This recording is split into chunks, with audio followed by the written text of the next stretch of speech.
Students, अभी तक अपन ने 3 लेसन हम पढ़ चुके हैं जिनमें हमने लैंगिक जनन की जो विधि है पादपों में लैंगिक जनन की विधियों के बारे में पढ़ा है कि किस प्रकार से नर व मादा युग्मक बनते हैं, किस प्रकार से अर्धसूत्री विभाजन द्वारा नर और मादा युग्मकों का निर्माण होता है और फिर नर और मादा युग्मक आपस में संलयित होकर फर्टिलाइजेशन या निषेचन की क्रिया के फलस्वरूप भ्रूण का या युग्मनज का निर्माण करते हैं। युग्मनज से भ्रूण का निर्माण कैसे होता है और द्वितीय केंद्र कोशिका से किस प्रकार भ्रूण कोश का निर्माण होता है और उसके बाद बीज का निर्माण और फल के निर्माण की क्रियाविधि पढ़ी थी। तो यहाँ तक हम कि लैंगिक जनन की प्रक्रिया पादपों में किस तरह की होती है हम पढ़ चुके हैं। अब हमारे पास नया टॉपिक है इसी में जनन से रिलेटेड कि लैंगिक जनन के अलावा भी पादप जनन की जो विशिष्ट विधियां हैं कि हम लैंगिक जनन के अलावा पादप के जो मेन और पुष्पीय भाग है क्या उसमें बिना अर्धसूत्री विभाजन के बिना युग्मक संलयन के जो रिएक्शन हो सकती है उससे नया प्लांट बने, उससे नया भ्रूण बने, उसकी भी और अलग प्रक्रियाएं होती है। तो बिना लैंगिक जनन के भी पादपों में जनन की प्रक्रिया हम उसे नॉर्मली कायिक जनन भी कह सकते हैं कि कायिक जनन। तो हमने पहले फर्स्ट चैप्टर में कायिक जनन की पौधे के कायिक भागों से रिलेटेड किया, लेकिन अभी हम यहाँ इन विशिष्ट विधियों में पुष्प के ही भागों के से नए प्लांट बनने की जो रिएक्शन पढ़ेंगे वो कहलाएगी पादप जनन की विशिष्ट विधियां। ठीक है, तो इसमें 4 प्रकार की विशिष्ट विधियां पाई जाती हैं। असंग जनन, अनिषेक बीजता,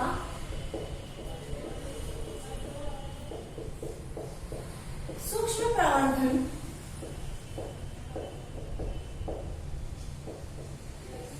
और चौथा है कायिक प्रवर्धन। ये 4 जिसमें से अपन ने कायिक प्रवर्धन फर्स्ट चैप्टर के अंदर पढ़ा था। तो यहाँ पर हम सबसे पहला टॉपिक जो लेते हैं असंग जनन। ये चारों जो विधियां हैं असंग जनन, अनिषेक बीजता, सूक्ष्म प्रवर्धन और कायिक प्रवर्धन ये जनन की विशिष्ट विधियों में आता है। तो सबसे पहला टॉपिक हम लेते हैं इसके अंदर कि असंग जनन क्रिया क्या होती है। तो हमारा टॉपिक आज का जो है वो है असंग जनन। असंग जनन या एपोमिक्सिस भी कहते हैं। ठीक है, हम एक सिंपल सी परिभाषा से इसको समझे कि बिना अर्धसूत्री विभाजन के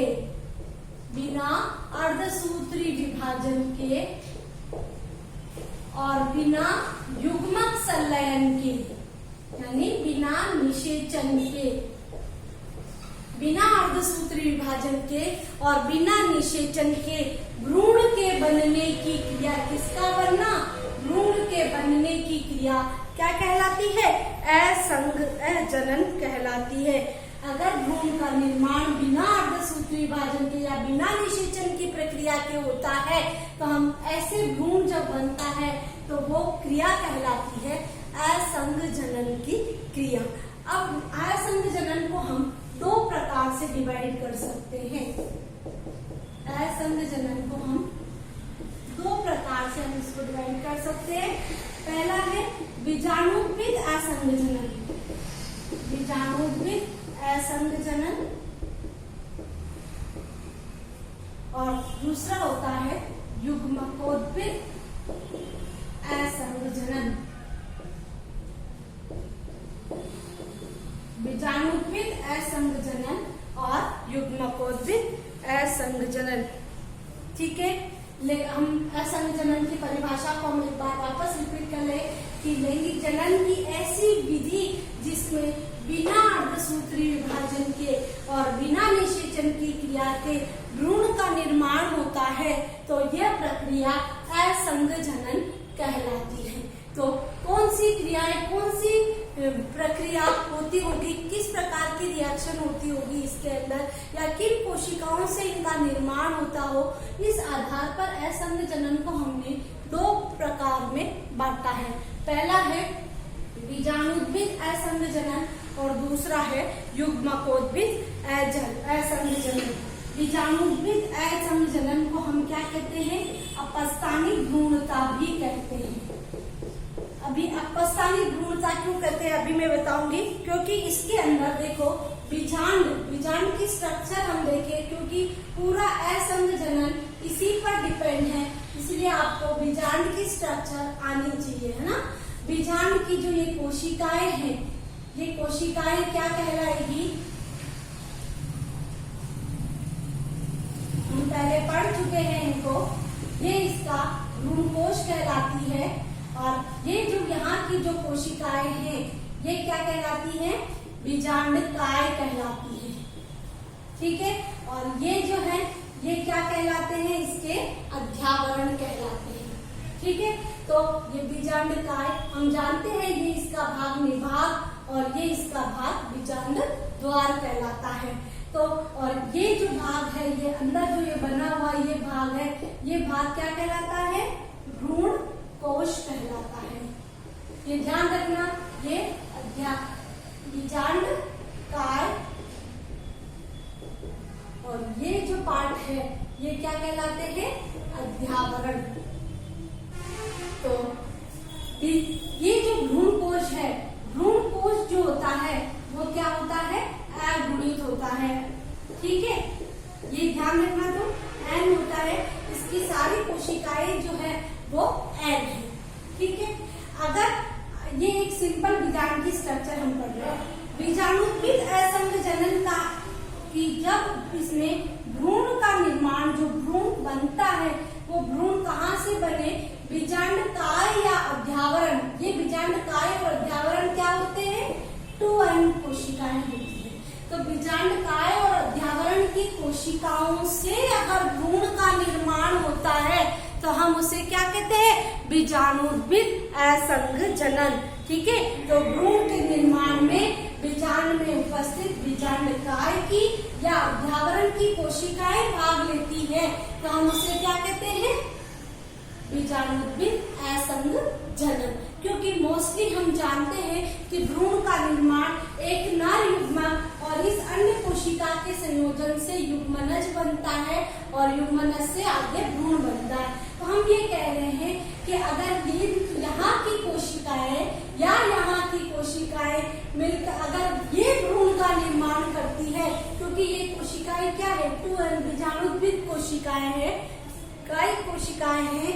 तो ये जो कोशिकाएं अगर भ्रूण का निर्माण करती हैं तो हम इसे क्या कहते हैं? बीजाणुद्भिद असंग जनन कहते हैं, ठीक है। और इसीलिए हम इसको क्या कहते हैं? अपस्थानिक भ्रूणता या कायिक भ्रूणता भी इसको हम कहते हैं, ठीक है। अपस्थानिक का मतलब क्या होता है? कायिक। भ्रूण का निर्माण कौन करेगी? बीजांडकाय या अध्यावरण की कोशिकाएं अगर करती है तो हम इसे क्या कहते हैं? बीजाणुद्भिद असंग जनन। अब दूसरा आता है युग्मकोद्भिद असंग जनन।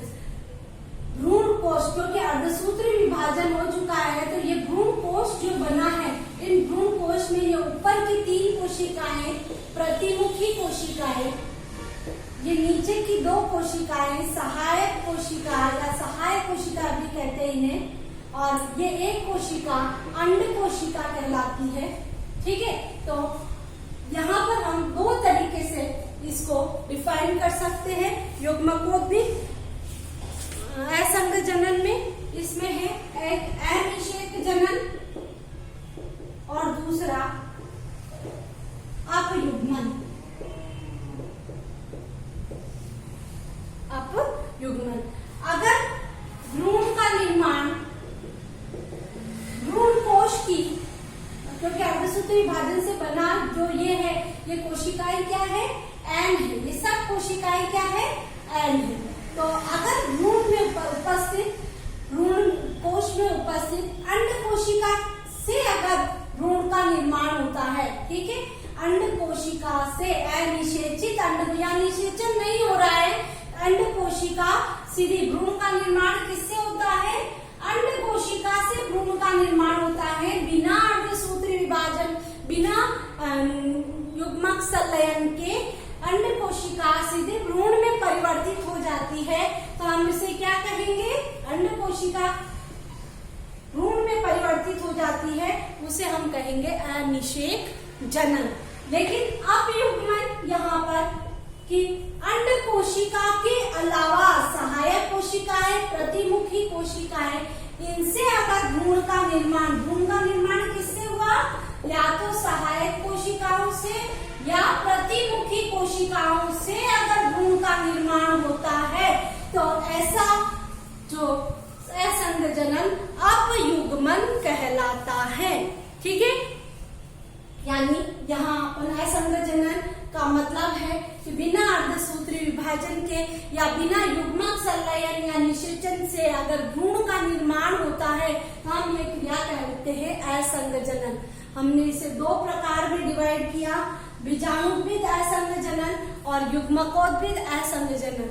बीजाणुद्भिद असंग जनन को हम अपस्थानिक भ्रूणता भी कहते हैं कि बीजांड में बीजांडकाय या अध्यावरण की कोई 2n कोशिका अगर भ्रूण का निर्माण करती है तो हम उसे क्या कहेंगे, बीजाणुद्भिद असंग जनन। और युग्मकोद्भिद असंग जनन यानी भ्रूण कोश की कोई कोशिका अर्धसूत्री विभाजन के बाद जो भ्रूण कोश बना है, इस भ्रूण कोश की कोशिकाएं क्या होती है, अगुणित होती है। ठीक है, तो अगुणित का मतलब होता है नंबर ऑफ क्रोमोसोम जो है वो आधे होते हैं। ठीक है, अगुणित कोशिका अगर सीधे भ्रूण का निर्माण करती है तो हम उसे कहेंगे युग्मकोद्भिद असंग जनन।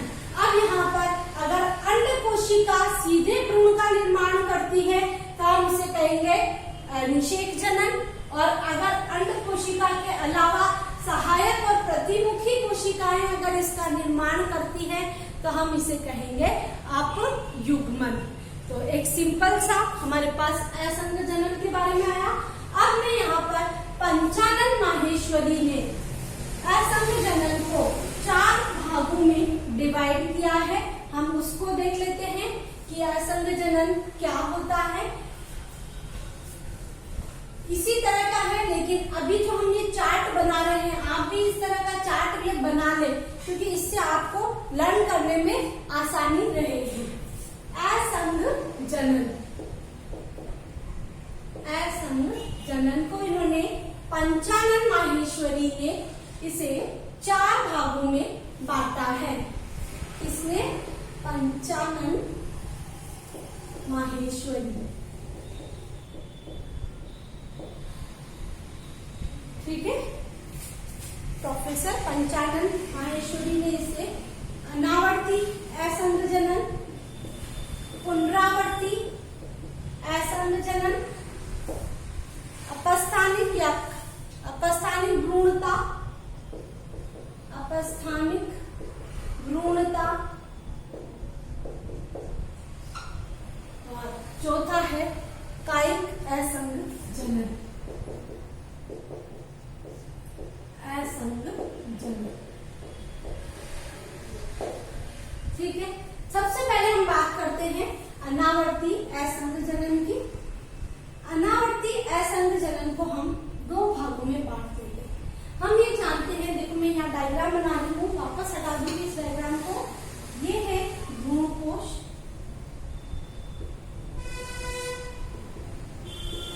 ठीक है,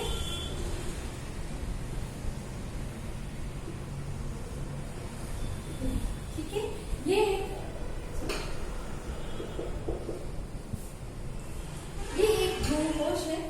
तो ये भ्रूण कोश का निर्माण कैसे होता है कि आर्चिस्पोरियल कोशिका जो होती है, प्रपस्सु कोशिका जो होती है, उसमें अर्धसूत्री विभाजन होता है, जिससे 4 भ्रूण बीजाणु बनते हैं।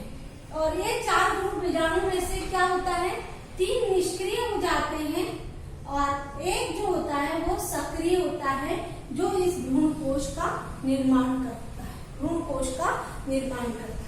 ठीक है, तो जो अर्धसूत्री विभाजन के बाद जो ये एक भ्रूण बीजाणु जो बचता है, इससे इस भ्रूण कोश का निर्माण होता है। हमने लास्ट वीडियो में इनको देख चुके हैं कि किस तरह इनका निर्माण होता है।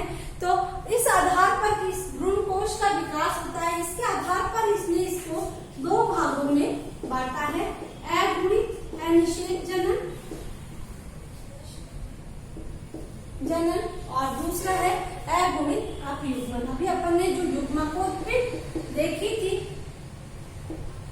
वो इसी तरह की है।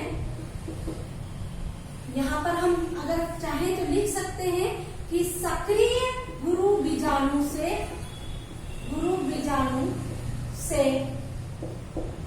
किसका भ्रूण कोश का निर्माण होता है, भ्रूण कोश का निर्माण। ठीक है।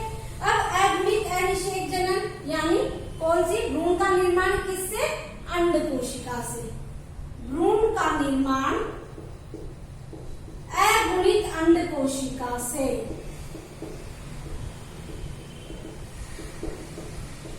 ठीक है। अगर भ्रूण का निर्माण इस अगुणित अंड कोशिका से होता है तो हम इसे क्या कहेंगे, अगुणित अनिषेक जनन। अगर भ्रूण का निर्माण किससे हुआ, भ्रूण का निर्माण सहायक या प्रतिमुखी कोशिकाओं से होता है, जो भी क्या है, अगुणित है ना। ये कोशिकाएं क्या है, ये सहायक कोशिकाएं और ये प्रतिमुखी कोशिका। अगुणित सहायक या प्रतिमुखी कोशिका से अगर भ्रूण का निर्माण होता है तो हम इसे क्या कहते हैं, या हम ऐसे भी कहते हैं, कह सकते हैं कि अंड कोशिका के अलावा दूसरी कोशिकाओं से अगर भ्रूण का निर्माण होता है तो उसे हम अगुणित अपयुग्मन कहते हैं।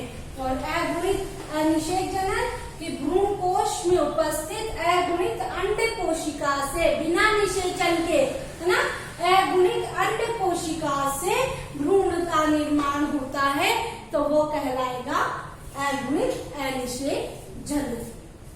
ये हुआ अनावर्ती असंग जनन। अब हमारे पास दूसरा आता है पुनरावर्ती असंग जनन, है ना। पुनरावर्ती असंग जनन को भी हम दो भाग में बांट सकते हैं। इसमें क्या नहीं होता, अर्धसूत्री विभाजन नहीं होता, अर्धसूत्री विभाजन इसमें नहीं। ठीक है। तो जो भ्रूण कोश बनेगा वो कैसा होगा, द्विगुणित। अभी तक हमने यहाँ पर भ्रूण कोश जो बनाया था वो क्या था, अगुणित था। अगुणित क्यों था, क्योंकि उनमें अर्धसूत्री विभाजन हुआ था और अर्धसूत्री विभाजन के फलस्वरूप क्या बने थे, 4 भ्रूण बीजाणु बने थे। और उन 4 भ्रूण बीजाणुओं में क्या हुआ था कि 3 निष्क्रिय हो गए थे और 1 सक्रिय होकर भ्रूण कोश का निर्माण किया था। अब यहाँ पर अर्धसूत्री विभाजन नहीं होता है, और अर्धसूत्री विभाजन नहीं होता है तो भ्रूण कोश कैसा होता है, द्विगुणित भ्रूण कोश बनता है। ठीक है। हम इसको 2 टाइप में यहाँ पर डिवाइड कर सकते हैं। 2 टाइप में डिवाइड करें तो पहला आता है जनन अपबीजाणुता, जनन अपबीजाणुता, और दूसरा है हमारे पास कायिक अपबीजाणुता, कायिक अपबीजाणुता। ठीक है। जनन अपबीजाणुता में भ्रूण कोश का निर्माण सबसे पहले ये द्विगुणित भ्रूण कोश जो बना है, इस द्विगुणित भ्रूण कोश का विकास जो प्रपसु कोशिका से होता है, हमने पहले पढ़ा ना कि द्विगुणित प्रपसु कोशिका में अर्धसूत्री विभाजन से भ्रूण कोश का निर्माण होता है। तो अगर ये प्रपसु कोशिका जो है सीधे ही 2n कोशिका बिना अर्धसूत्री विभाजन के, अर्धसूत्री विभाजन नहीं हो और उसके सीधे ही द्विगुणित भ्रूण कोश का निर्माण कर दे, द्विगुणित भ्रूण कोश का निर्माण कर दे। ठीक है। और फिर उस अगर ये द्विगुणित प्रपसु कोशिका में अर्धसूत्री विभाजन नहीं होगा तो कोशिकाएं क्या बनेगी, जो सारी कोशिकाएं हैं वो क्या बनेगी, 2n बनेगी, द्विगुणित बनेगी। और अगर इन द्विगुणित कोशिकाओं से भ्रूण का निर्माण होता है तो हम उसे कहते हैं जनन अपबीजाणुता, यानी प्रपसु कोशिका में सीधे जो 2n कोशिका है उससे भ्रूण कोश बनता है जो 2n होता है, और इनकी कोशिकाओं में से भ्रूण कोश जो बनता है, भ्रूण कोश में इसी कोशिकाओं से भ्रूण का निर्माण होगा, वो भी 2n होगी। ठीक है। और वो भ्रूण भी क्या बने,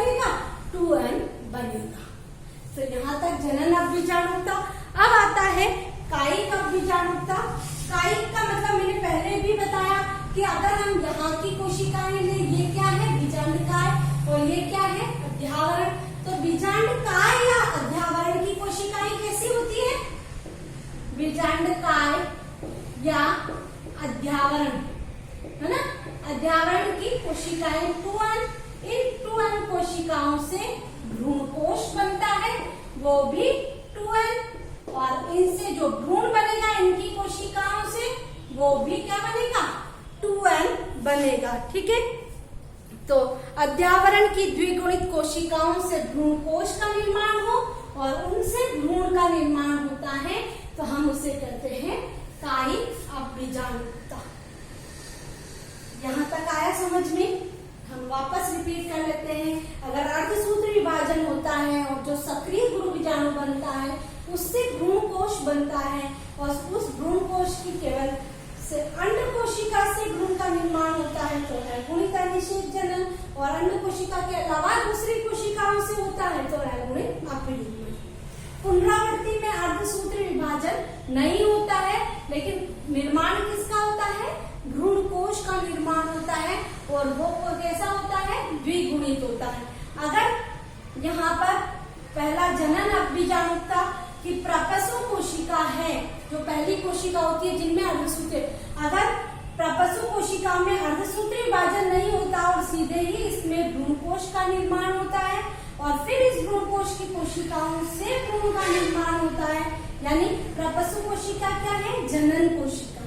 ठीक है, तो हम उसको कहेंगे जनन अपबीजानुता। कायिक अभिजानुता, बीजांडकाय या अध्यावरण की कोशिकाएं भ्रूणकोश का निर्माण करती है और उससे फिर भ्रूण का निर्माण होता है तो कायिक अपबीजानुता। अब यह है कि अपस्थानिक भ्रूणता। अगर अभी अपन ने पढ़ा था कि बीजाणुकृत असंग जनन को अपस्थानिक भ्रूणता भी कहते हैं। कैसे कहते हैं, देखो यहाँ पर अपस्थानिक भ्रूणता यानी बीजांडकाय और अध्यावरण की कोई कोशिका ही सीधे भ्रूण का निर्माण कर देती है, उसे हम कहते हैं अपस्थानिक भ्रूणता।